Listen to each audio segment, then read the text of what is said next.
all of you are doing absolutely great. My name is Arindam Roy Chaudhary. आज इस video के through हम बात करने वाले जे एडवांस स्ट्रैटेजी के बारे में। तो आप में से सबका जेई मेन 6 तारीख को खत्म हो जाएगा। बहुत से लोग का सेकंड को था, थर्ड को था, फोर्थ को था, फिफ्थ को था और सिक्स्थ को था। तो यार 6th को आपका एग्जामिनेशन का लास्ट डेट है। अगर मैं सोचूं कि आप 6 से एक effective regular preparation for J advance चालू कर रहे हो तो बहुत से लोग बोलेंगे यार 3 हफ्ते का टाइम, 3 सब्जेक्ट, 1 हफ्ता पर सब्जेक्ट काफी कम टाइम होता है जे एडवांस जैसे एग्जामिनेशन में परसिस्ट करने के लिए, उसमें सक्सीड करने के लिए। ठीक है, तो सबसे पहले हम एक डिस्टिंक्शन करने वाले हैं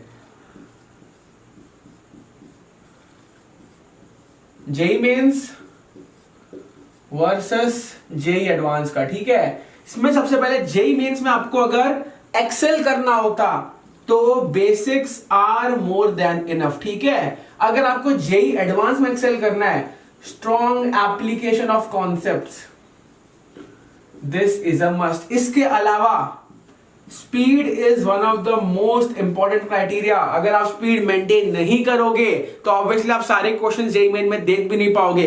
लेकिन जे एडवांस में ऐसा बिल्कुल भी नहीं है। जे एडवांस जब मैं दे रहा था 2017 में, उस टाइम पे आपके 2 शिफ्ट होते थे 3 घंटे के। ठीक है, 3 घंटे का पहला शिफ्ट, 3 घंटे का दूसरा शिफ्ट। ठीक है, मैथ्स 1-2, उसके बाद फिजिक्स 1-2, केमिस्ट्री 1-2 सारे आपको देने पड़ते थे। मेरे टाइम पे 366 का पेपर आया था, out of which I scored 177। उस टाइम पे क्या हुआ था, जब मेरा दूसरा पेपर था जेई एडवांस का, ठीक है, उस टाइम पे 3 घंटे का पेपर में मेरा पेपर 2 घंटे में एकदम खल्लास, और मैं 1 घंटा बैठा हूं यार, और कुछ तो बन ही नहीं रहा है, और कुछ तो आता ही नहीं है। तो यहाँ पे जो रोल आपका स्पीड खेल रहा है, वहां पे आपका एक्यूरेसी खेलेगा। क्योंकि आपको बताऊं मैं, एक सही बात बताऊं तो एक आपका मार्क पे आपकी हजारों रैंक नीचे आ सकती है। ठीक है, ये बात हो गई हमारे difference between JEE mains and J advance की। अब बताओ, इसका मैं आपको बता सकता हूं कि पैटर्न पूरा प्रेडिक्टेबल है। 75 क्वेश्चन आएंगे, 60 आपके एमसीक्यू टाइप रहेंगे, बाकी के 15 आपके 5 each of physics, chemistry, mathematics आपको मिलेंगे। कैसे वाले? आपको न्यूमेरिकल टाइप वाले मिलेंगे। काफी ज्यादा अनप्रेडिक्टेबल। कितने नंबर का आने वाला है हमको तो गाइस ये भी नहीं पता है जे एडवांस, है ना। कैसे टाइप के क्वेश्चन आने वाले, कॉम्प्रिहेंशन दोनों में आएगा नहीं आएगा, इंटीजर टाइप आपका दोनों में आएगा नहीं आएगा, पैसेज टाइप, ठीक है, जो कॉम्प्रिहेंशन में ऑब्वियसली मैं उसको इंक्लूड कर चुका हूं। उसके अलावा मोर देन 1 करेक्ट में आपकी पार्शियल मार्किंग की स्कीम क्या रहेगी, हमको कुछ भी नहीं पता रहता है। Therefore it's quite unpredictable.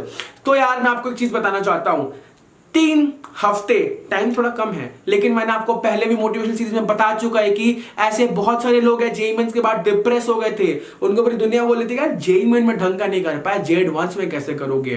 तो यार मैं आपको बताना चाहता हूं, when all the odds are against you, उस टाइम पे अंदर से मोटिवेशन आता है सबको गलत प्रूफ करने के लिए। आप में से ऐसे बहुत से लोग ये वीडियो देख रहे होंगे जिनको लग रहा हो कि यार जेईई मेन अच्छा नहीं गया है, जे एडवांस में खाक को जो उखाड़ेंगे उखाड़ सकते हो बेटा। It's better late than never. ठीक है, एक दिन पहले सोचोगे यार जे एडवांस के लिए प्रिपरेशन नहीं किया, अभी आपके पास कम से कम 21 दिन है, उस दिन से 20 दिन ज्यादा ढंग से अप्लाई करोगे, एक दिन बैठोगे लेके अप्रोक्सीमेटली, आप मानो मैथमेटिक्स लेके बैठे, ठीक है, कोऑर्डिनेट ज्योमेट्री एक दिन में पूरा खत्म कर दी, उसके बाद वेक्टर 3D अलजेब्रा सब कर रहे हो, आपको तब समझ में आया कि you are on the progressive path. थोड़ा थोड़ा करके आगे बढ़ेंगे गाइस, एक दिन में पूरा छलांग नहीं लगाना है, थोड़ा थोड़ा करके धीरे धीरे बढ़ेंगे, जितना कोर्स हो पा रहे हैं, लेकिन उसको इन डेप्थ नॉलेज में करके जाएंगे। आपको एक बात बताता हूं, अगर आप 40 से 50% पे अगर स्कोर कर लोगे ना जे एडवांस में, इस बार तो शायद लोग कम भी थे क्योंकि कोविड-19 का सिचुएशन है, everyone is not having the conducive conditions in order to transport themselves to the examination centers। तो उस केस में क्या पता आपको 40 to 50% में भी बहुत अच्छे IITs, बहुत अच्छे ब्रांचेस के साथ मिल जाए। ठीक है, तो मैं बस यही चाहता हूं कि हमको हर दिन का प्लान आउट करके चलना है। अप्रोक्सीमेटली अगर मैं बोलूं, यहां पे आपके पास 3 वीक्स है, 3 सब्जेक्ट्स है, लेकिन यहां पे आपको चीज पकड़नी वालेगी, that is your least preferred subject.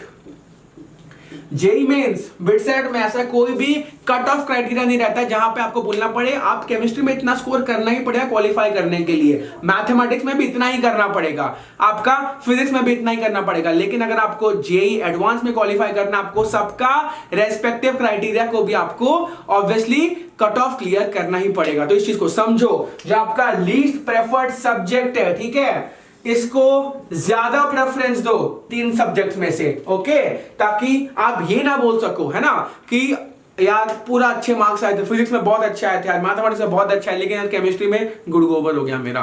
तो मैं यही बोल रहा हूं कि लीस्ट प्रेफर्ड सब्जेक्ट को ज्यादा महत्व दो, and that can prove as an immunity booster. Immunity booster as in, आप लोग सोचते हो ना इसमें तो कुछ उम्मीद ही नहीं है, बाकी दो में फोड़ देंगे, अगर आप उसमें भी फोड़ोगे ना, जितना उम्मीद कर रहे हो उससे बहुत ज्यादा आगे पहुंच जाओगे। और बहुत बार ऐसा होता है ना कि यार ये मेरा लीस्ट प्रेफर्ड सब्जेक्ट है, लेकिन अगर एग्जामिनेशन के दिन एक पॉजिटिव नोट में हमारा उससे भी बहुत सारे क्वेश्चन बनना चालू हो गए, तो उस पॉजिटिव एनर्जी के साथ हम कैरी आउट करते हैं जो बाकी के दो सब्जेक्ट्स हैं उनको भी बहुत अच्छे मैनर में, ठीक है।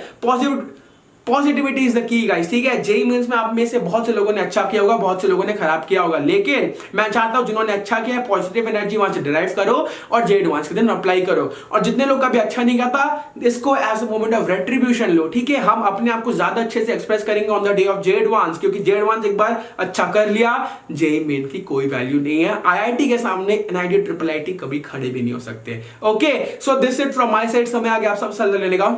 अलविदा।